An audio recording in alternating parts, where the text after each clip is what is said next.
Баршаңызға қайырлы күн. Сіздерге муравейник десертінің қалай жасалу жолын көрсететін боламын.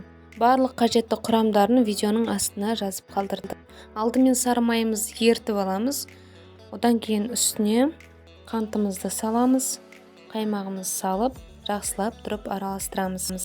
Ұнымызды міндетті түрде електен өткіземіз және де видеода көрсетілгендей етіп қолымызбен қамыр жасаймыз. Міне бөліктерге бөліп, тоңазытқышқа салып қоямыз. Жарты сағаттан кейін шығарып, міне үккіштің үлкен бөлігінен осылайынан өткіземіз және де 20 минутқа 180 градусқа пісуге жібереміз. Мен екі бөлікке бөліп пісірдім, астына пергамент қағазын қолдандым. Пешімізден шығардық, енді міне қолымызбен видеодағыдай етіп қатты қысып ұнтатпаймыз, бөлшектерге бөлеміз.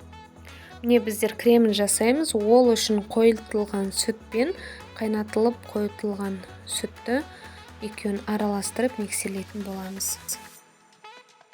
Дайын болған кремімізді үстіне құйып, дұрыстап тұрып араластырамыз. Қазір формаларын шығаратын боламыз. Бетін сәндеуге осындай мак және кокос жаңғасы, және де осындай Қазақстан шоколадын ыстық суда ертіп алатын боламын. Міне екіншісінде осындай ыдысымызды аламыз да үстіне пакет кигізіп, қасықпен дұрыстап тұрып нығыздаймыз да тарелкамызға.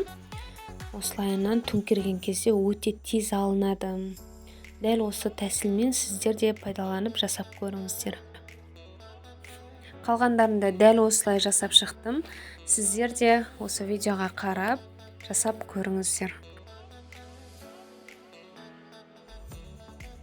Ал енді үшінші тәсіліміз осындай бір ретті қолдануға арналған кекс қағазына осылайынан әдемі етіп үстіне кокос жаңғасын сеуіп қойсаңыздар, қонақтарға алып жеуіне өте ыңғайлы болады. Осымен муравейник десертіміз дайын, өте тез әрі жылдам дайын болады. Дәмі деген өте керемет дәмді болып шығады. Сіздер де жасап көріңіздер үйде. Барлығыңызға видеоны қарағандарыңыз үшін көп рахмет.